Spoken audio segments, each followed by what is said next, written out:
The Galactic Council's initial survey of the Sol system was conducted in silence. Standard Protocol. A deep-range observation mission, catalogued under Directive 7 of the Expansion Accords, a bureaucratic mechanism designed to assess newly detected civilizations before formal contact. The surveyors were not soldiers. They were scientists and administrators.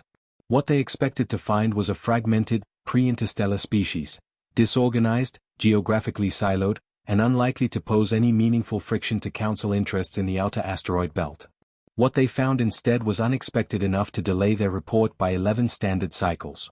Humanity had, in the preceding 4 decades, built what no Council assessment model had predicted, a distributed, layered orbital presence that extended well beyond low planetary orbit. The Lagrange stations, the cislunar relay network, the asteroid mining infrastructure, none of these were military installations. They were commercial and scientific. But the density of human activity across near-space meant something that the Council's strategic analysts failed to adequately flag. There was no clean approach vector to Earth. They had not built a fortress. They had built a civilization that was, by necessity, nearly impossible to quietly approach. The survey team transmitted their findings. 17 months passed. The Galactic Council convened its expansion committee and made a decision that would define the next decade of interstellar politics. The Sol system's asteroid belt contained mineral concentrations that the Council's outer rim processing operations needed urgently. A formal negotiation with the local species would be slow, uncertain, and set a precedent the Council was unwilling to establish. They voted to assert prior claim. The legal framework was thin, constructed retroactively. But the Grand Fleet was already being assembled before the final tally was certified. On Earth, the first anomalous signals arrived 11 months before the fleet did. They came in from the Kuiper Belt monitoring arrays, long baseline instruments operated jointly by 3 nations and primarily designed to track natural bodies. The signals were brief, transient, and unlike anything in the existing catalog. They were flagged. They were analyzed. They were escalated through 4 levels of scientific review before anyone with military clearance was informed. By then, the Galactic Council's Grand Fleet was already inside the heliosphere. The human response to the initial sensor data was not panic. It was, by most accounts, deeply procedural. The United Nations Space Security Division, a body created after a debris collision crisis 2 decades prior, convened an emergency technical working group. The group produced a 16-page preliminary assessment within 72 hours. Its conclusion, hedged with appropriate scientific caution, was that the signals were consistent with coordinated artificial propulsion systems operating in significant numbers. Significant numbers.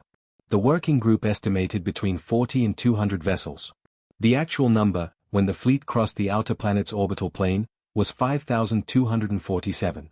Why the Grand Fleet's commanding admirals paused at Jupiter's orbit, and what that pause cost them. The Galactic Council's Grand Fleet was not a weapon of speed. It was a weapon of overwhelming presence, a doctrine developed across centuries of expansion operations where sheer scale had always resolved local resistance before it could solidify. The fleet had never needed to be fast.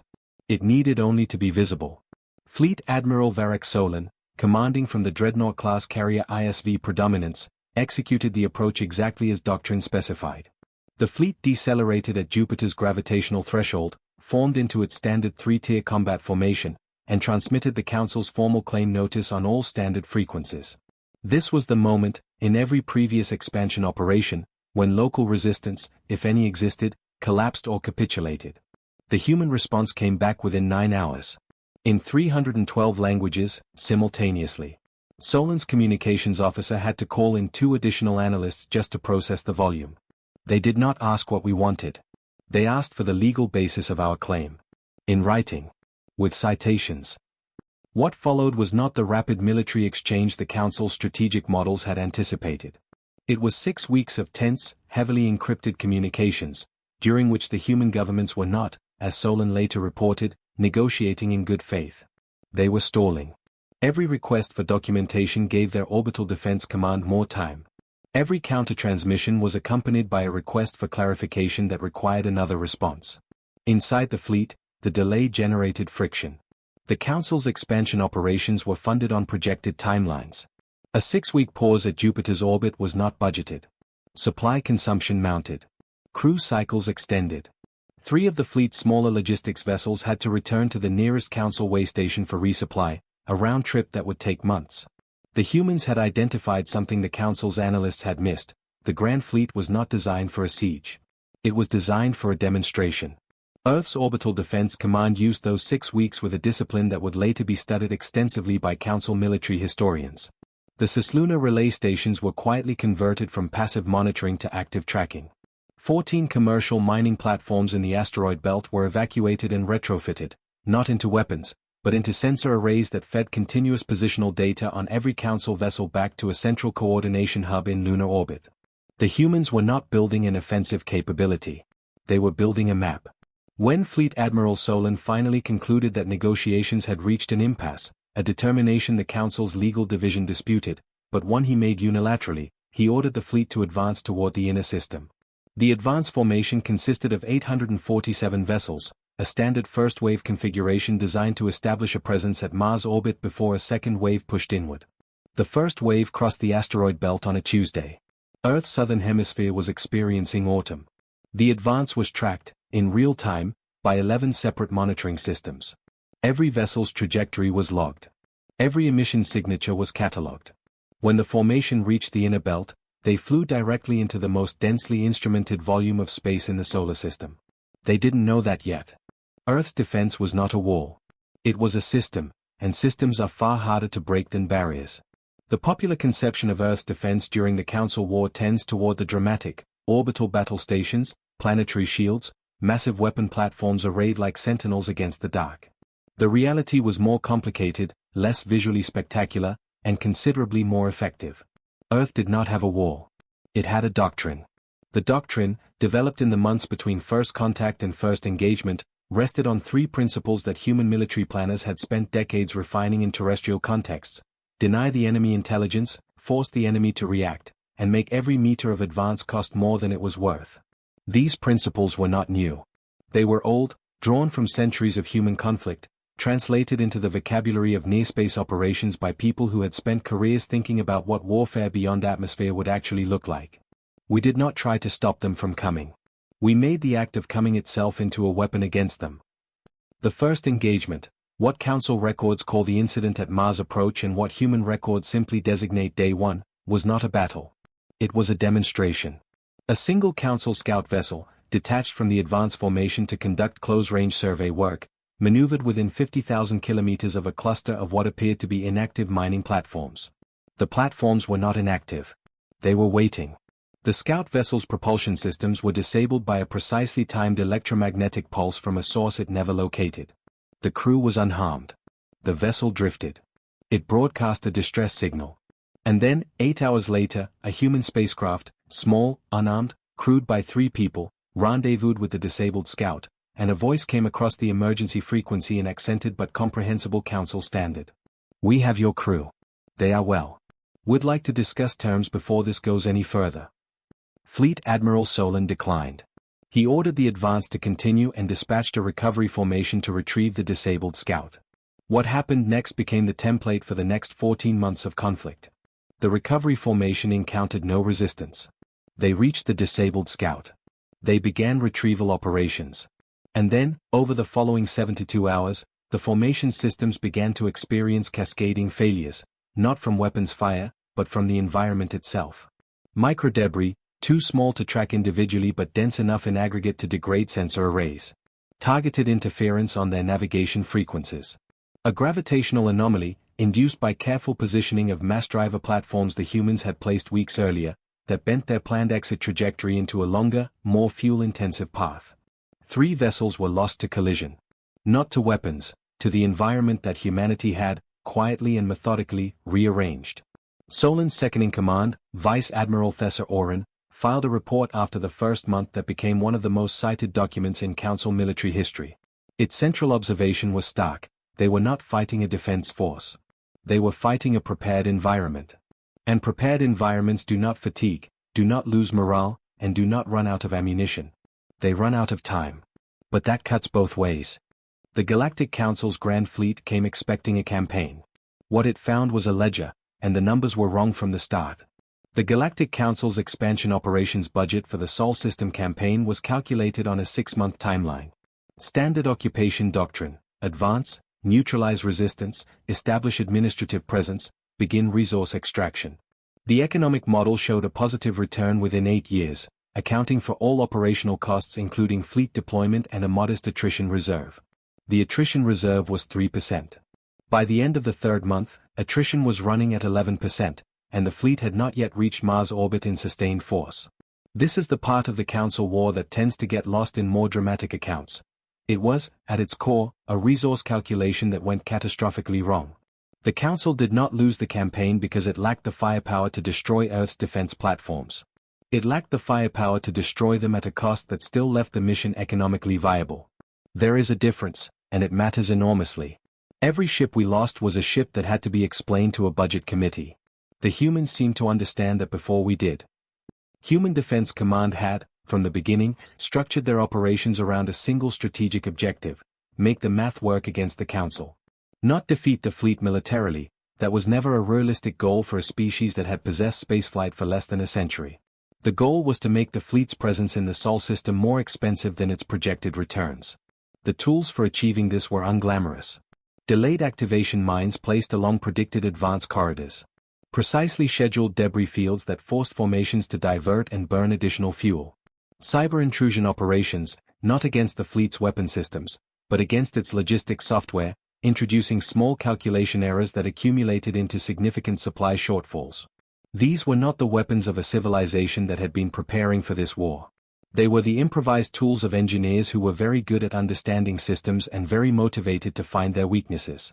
Month 6 brought the first major fleet action, the Battle of the Inner Belt, in which Solon committed 1,200 vessels to a coordinated push intended to establish a permanent position at Earth-Mars L4.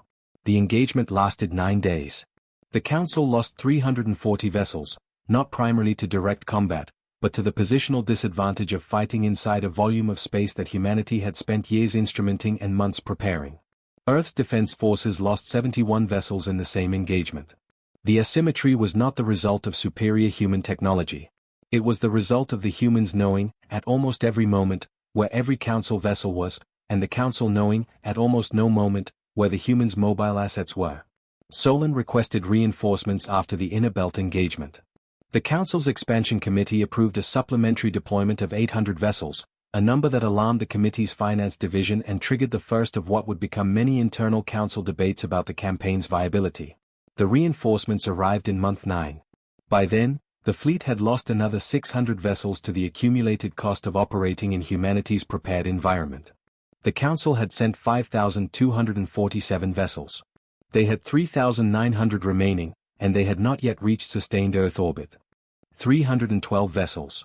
What those losses meant, and what they demanded of the people who kept fighting. It would be a distortion to narrate the Council War as a story of clean, cost-free human success. The humans lost 312 vessels across 14 months of sustained conflict. The crews of those vessels were not statistics. They were people, the first generation of human beings to die in an interstellar military engagement, in a conflict they had not sought, defending a home they could not evacuate. The losses were not evenly distributed.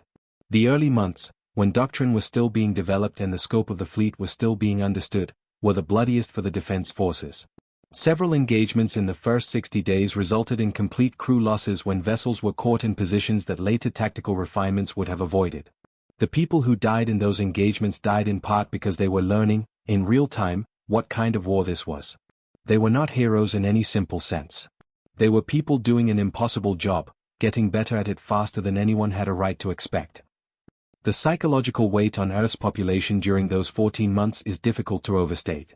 Unlike the Council, which was conducting a distant military operation managed by professionals at bureaucratic remove, every human being alive during the conflict understood that the stakes were existential. There was no fallback position. There was no allied force coming to assist. There was Earth, its modest orbital infrastructure, and the people who had chosen to defend it. This pressure shaped the culture of the defense forces in ways that became apparent only later.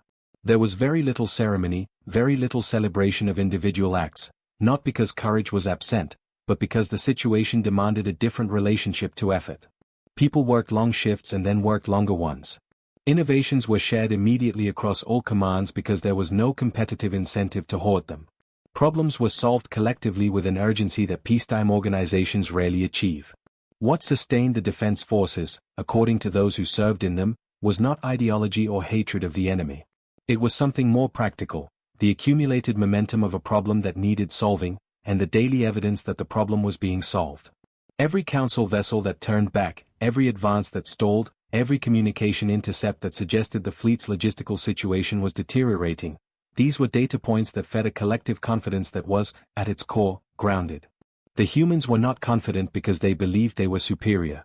They were confident because they could see the math changing in their favor, month by month, and they understood what math meant.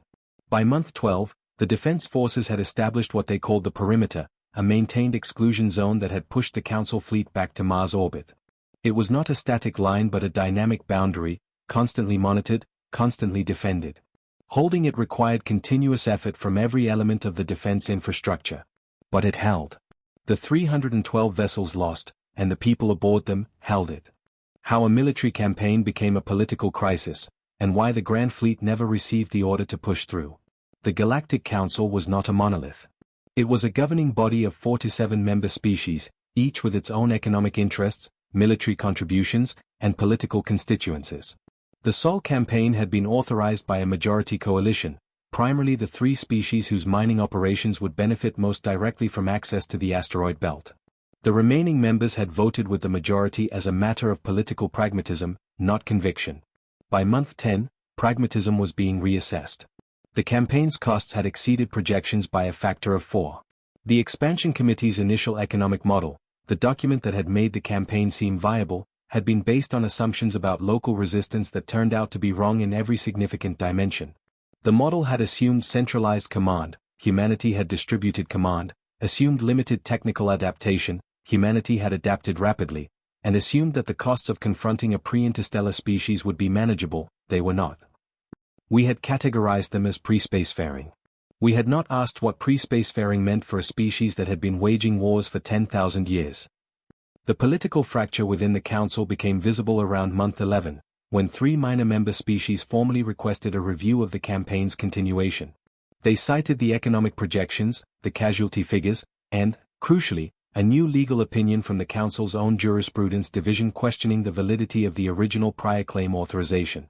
That opinion had existed in draft form since month 3. It had been quietly suppressed by the majority coalition. Someone leaked it.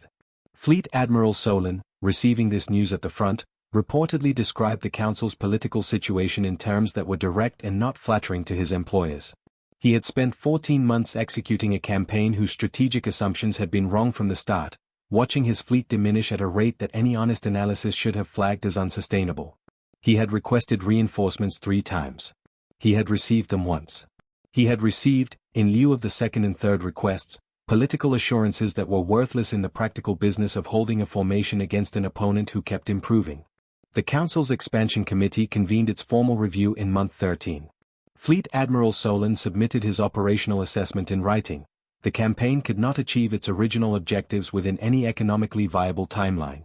The perimeter that Earth's defense forces had established was not a temporary tactical position. It was a stable configuration that the humans had demonstrated they could maintain indefinitely. Breaking through it would require a force commitment that the committee was not politically able to authorize. The assessment was classified. A summary was circulated.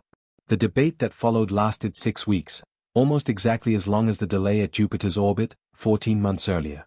The symmetry was noticed by several Council historians and was not considered flattering. The vote to withdraw was not unanimous. 9 member species voted against it, arguing that withdrawal would be interpreted as weakness and would damage the Council's credibility in future expansion operations. They were correct that it would be interpreted as weakness. They were incorrect that credibility was worth more than the 5,000 vessels, and the economic ruin that continuing would require. The withdrawal order was issued on a Thursday. Fleet Admiral Solon had it transmitted to all formation commanders within the hour. The Grand Fleet, what remained of it, began its long deceleration toward the outer system. The aftermath of the Council War, and why the question it raised was never really about Earth at all. 5,000 vessels.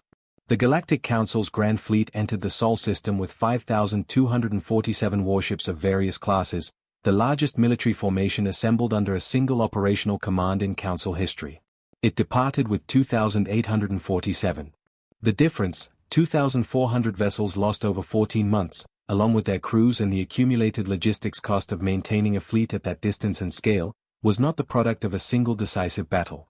It was the product of 427 days of continuous, grinding, methodical pressure from a defense force that peaked at fewer than 200 active vessels. The mathematics of that asymmetry have been analyzed at length by military historians across the Council's member species. The conclusions, while varied in emphasis, tend to converge on a small set of factors: information advantage, environmental preparation, and what several analysts have described as a fundamentally different relationship to cost. The Council fought with an eye on the mission's economic model. The humans fought with an eye on survival. These are different calculations, and they produce different tolerances for sacrifice, different speeds of adaptation, and different relationships to tactical failure. A Council formation commander who lost a quarter of his vessels would report upward and wait for guidance. A human defense commander who lost a quarter of her assets would immediately begin working out how to fight with what remained. Neither behavior was irrational. They reflected genuinely different incentive structures. They were not the most advanced civilization in the galaxy. They were the most motivated one. In the context of that campaign, motivation turned out to matter more. The withdrawal of the Grand Fleet did not end humanity's problems. What followed was a protracted period of Council political dysfunction, legal challenges, economic sanctions attempted and abandoned, diplomatic initiatives launched and stalled. The asteroid belt remained a source of tension. 3 separate Council factions made informal approaches to individual human nations in the years following the campaign, seeking bilateral arrangements that would sidestep the political deadlock. All 3 approaches were declined, publicly, which the humans leveraged into a more formal standing within the emerging interstellar diplomatic framework. Earth was not, after the war, a great power in any galactic sense. It was a small world with modest resources, limited reach beyond its own system, and a population that had just spent 14 months genuinely uncertain whether it would survive. What it had acquired, at significant cost, was a different kind of standing, the standing of an entity that had been tested by a serious opponent and had not failed.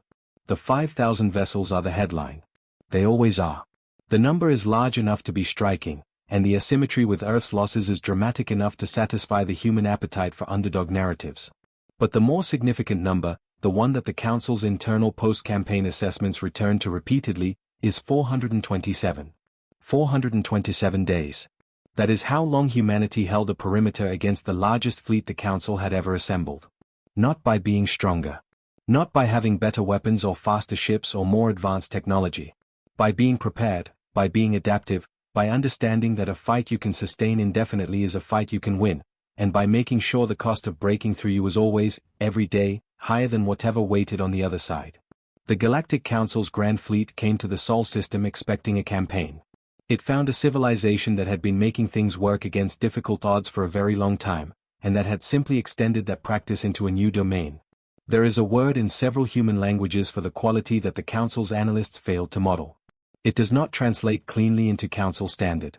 The closest approximation the translation services produced was the refusal to accept a situation as final until it actually is. The Council had never encountered that quality at scale before. It has been considerably more careful, in the decades since, about which solar systems it approaches without an accurate assessment of who lives there.